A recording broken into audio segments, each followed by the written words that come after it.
दल एक जाति की पार्टी है या एक धर्म के लोगों की पार्टी? 36 जाति है। लेकिन हमें बहुत बड़ा सामना करना है। इस घोषणा पत्र में नौजवानों के लिए भी कई चीजें हैं। 100 दिन के अंदर जितनी वैकेंसीज हैं, पारदर्शी तरीके से बिना भेदभाव के उनको भरने का काम। ये यमुना एक्सप्रेसवे और तमाम जो स्टेट हाईवे हैं, उन पे किसान और छात्र से शुल्क टोल नहीं लिया जाएगा और सर्विस लेन सरकार कराएगी।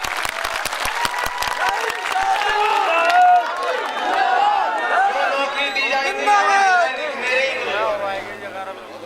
लेकिन नौकरियों में ये सिर्फ 2 या 3 राज्यों में लागू हुआ है। 33% आरक्षण हर स्तर पे, हर नौकरी है महिलाओं के लिए, मेरी बहनों के लिए। इस पे ताली कम बजा रहे हो क्या बात है?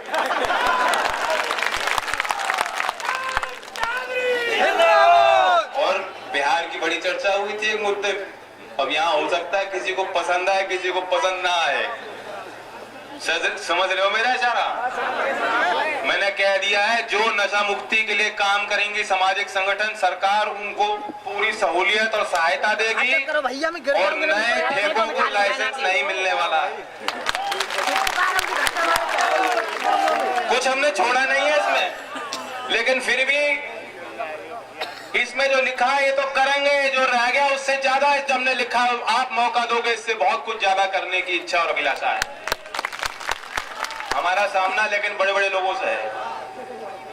बहुत पक्का चोर कोई हो, बहुत पक्का झूठ बोलने वाला हो, अगर आप उसका झूठ पकड़ लोगे, आपके सामने आ जाएगा तो वो भी शर्मिंदा हो जाता है, वो भी आंख से आंख नहीं मिलाता। लेकिन हमारे प्रधानमंत्री ऐसे हैं, बहुत पक्के हैं, पक्के से भी पक्के। वो एक बार नहीं कई बार बोलेंगे और ऐसे छाती फुला के 56 इंच बार बार आंख से आंख मिला के, बेबाकी से, कोई डर ही नहीं है, कोई भय नहीं है। मेरठ में अभी गए, उन्होंने कहा कि हमें लखनऊ भेज दो, पहला काम करेंगे किसान का कर्ज माफ करेंगे। मान रहे हो क्या इस बात को? हमने इसमें कहा है कर्ज माफी की बात। हम दिल्ली गए थे, हमारे लोग गए थे, आप लोग गए थे, और दिल्ली मांग की थी हमने, तब तो किया नहीं। फिर कहा कि रुक जाओ, 31 दिसंबर तक रुक जाओ, बहुत बड़ी सौगात मिलेगी। चर्चा चला दी, 15-15 लाख का वादा था, पहली किस्त मिलने वाली है, 15,000 तो मिलेगा मिलेगा। खूब चला व्हाट्सएप। प्रधानमंत्री कहते गए, देखो मैंने गरीब पे के लिए किया है, अमीर पे वार किया है, गरीब और अमीर का फासला कम करना है, समानता लानी है, 1000 रुपए का नोट, 100 रुपए का नोट बराबर कर दिया। तब लोगों को वाकई लगने लगा था देखो हो सकता है। लेकिन 31 दिसंबर को क्या घोषित किया? कोऑपरेटिव बैंक में जो लोन ले रखे हैं, 2 महीने में अगर दे दोगे तो लोन का ब्याज माफ है। और करना था तो बजट में कर सकते थे, बजट में कुछ मिला क्या? 2 घंटे का भाषण सुनने को। और कह रहे साहब अभी तो बहुत हम कमजोर हैं, आपने 73 सांसद कम जिता दिए, ज्यादा कम दे दिए। कहो हम बहुत कमजोर हैं, हम अभी कुछ कर नहीं पा रहे। वहां लखनऊ भेजोगे तब देंगे। माँ और बेटे का प्यार, कोई इसमें शर्त लगती है क्या? ये आपकी जमीन है, आप कहते हो हमारी कर्म भूमि, यहाँ जमीन ने आपको जिताकर भेजा है, बढ़ाकर बनाया है, और आप कह रहे हो उस पर शर्त लगा रहे हो कि वहां भी दोगे तब देंगे। होने वाला कुछ नहीं, ये भी जुमला। यहाँ गन्ने की खेती नहीं, लेकिन मैं उदाहरण के लिए कह रहा हूँ, क्योंकि कल ये इतने बौखला गए हैं, इनको लग रहा है जमीन खिसक गई, तो रात रात में बैठक हो रही है अमित शाह जी के यहाँ।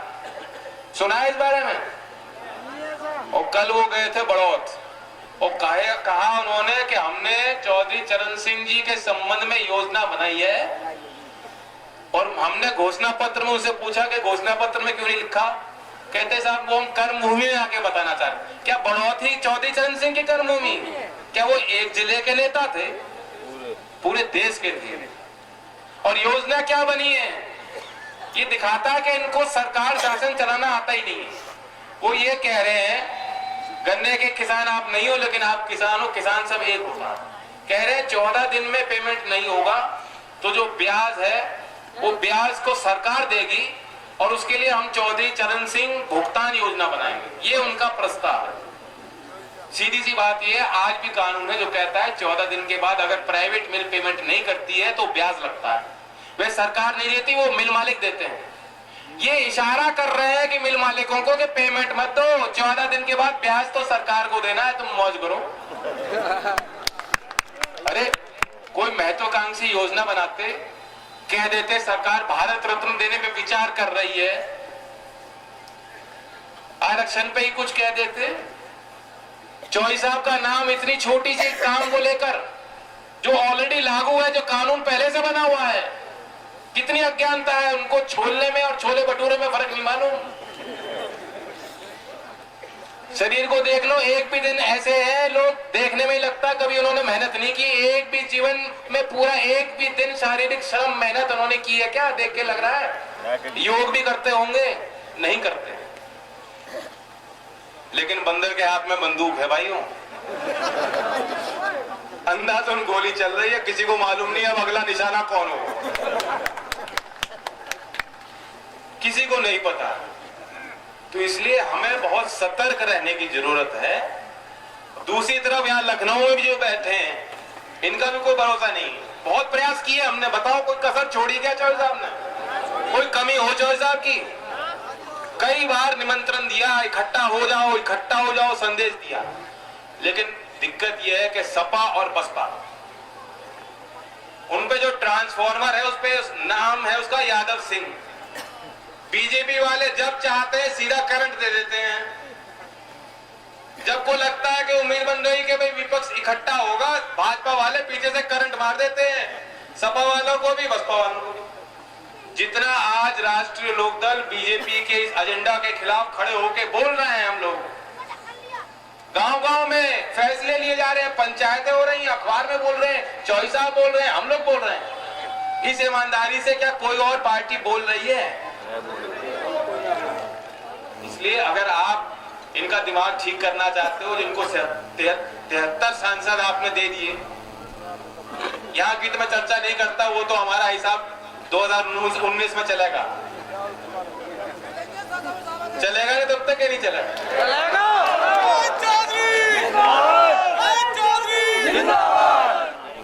अगर इनका दिमाग ठीक करना चाहते हो तो इन दोनों पार्टियों से अलग हटके जो है आपको एक ही राह है। सभा में सरकार इन्होंने 5 साल चलाई, सुबह कहते थे कि प्रजापति जी बहुत भ्रष्ट है, हमने निकाल दिया। अखिलेश जी बहुत ईमानदार लोगों को पसंद करते हैं, ये मंत्री भ्रष्ट था, हमने निकाल दिया। 4.5 साल बना के रखा, चुनाव के 2-3 महीने पहले निकाल दिया। सुबह निकाला, दोपहर तक आते आते कहा कि नहीं, पिताजी का फोन आ गया था, उनको रखना पड़ रहा है, रख लिया। वे कहते हैं दीपक सिंघल है सचिव, बहुत बेकार है, काम नहीं किया, उनको निकाल दिया सरकार, बदलेंगे। अरे सचिव तो फिर कहा कि जी नेताजी ने कह दिया, मेरी मजबूरी है, फिर रख लिया। क्या सरकार ऐसे चलती है? कुछ सांप सीढ़ी का खेल है ये? एक कदम आगे चलोगे, 4 कदम पीछे चलो। दृढ़ निश्चय होना चाहिए। कहा तो बहुत कुछ था भाई, अभी तो कट भी नहीं बना। मायावती जी के समय पे हाईवे बना था, उद्घाटन अखिलेश जी ने किया। अखिलेश जी के समय कट बनाया, उद्घाटन कौन करेगा?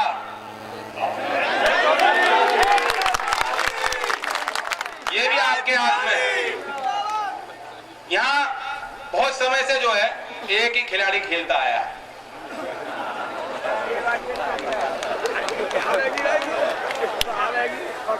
अब वो भी ऐसे है कि वो, अब मैं क्या कहूं उनके बारे में, कुछ नहीं।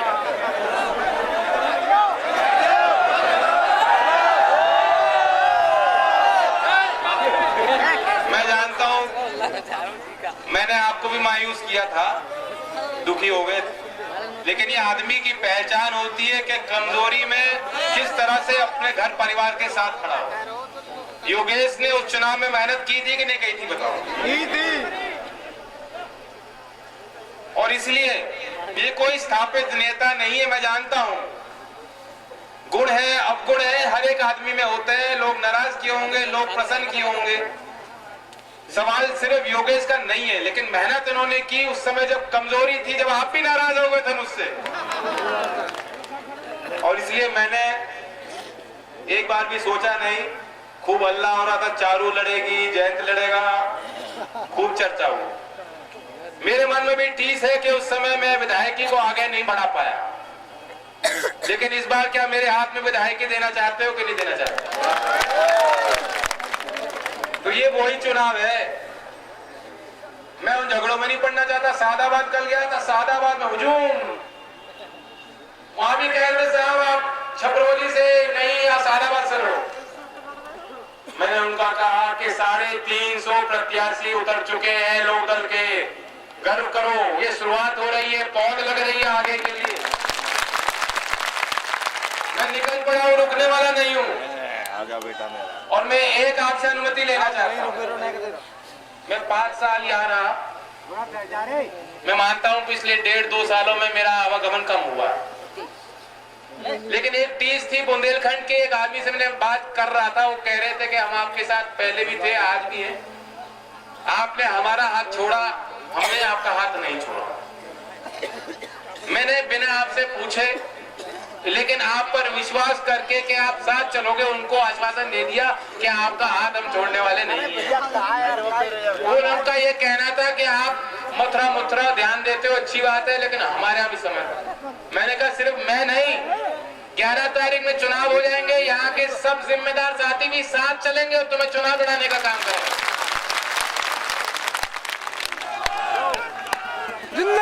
ये एक अच्छी शुरुआत हुई है। 5 बजे तक प्रचार है और हमें सब जगह नजर रखनी है। सीकरी के रिश्तेदारों को भी कह लेना कुछ, वहां भी बहुत बार मात खा ली, आपस के झगड़ों में पता चले तीसरा निकल जाए। गोवर्धन में भी, सब जगह पड़ोस में जहां जहां रिश्ते हैं, नातेदारों को कहोगे नहीं कहोगे प्यार से। और घर की सारी वोट, नौजवान तो बहुत कूद के जा रहे थे पिछले चुनाव में, इस बार कूदोगे अपने लिए। और महिलाएं यहाँ है नहीं, लेकिन बता देना उनकी भी वोट गिरवानी बहुत जरूरी, खुद डालेंगी वो। तो योगेश है, आपकी अनुमति हो तो आशीर्वाद दे दिया जाए उनको।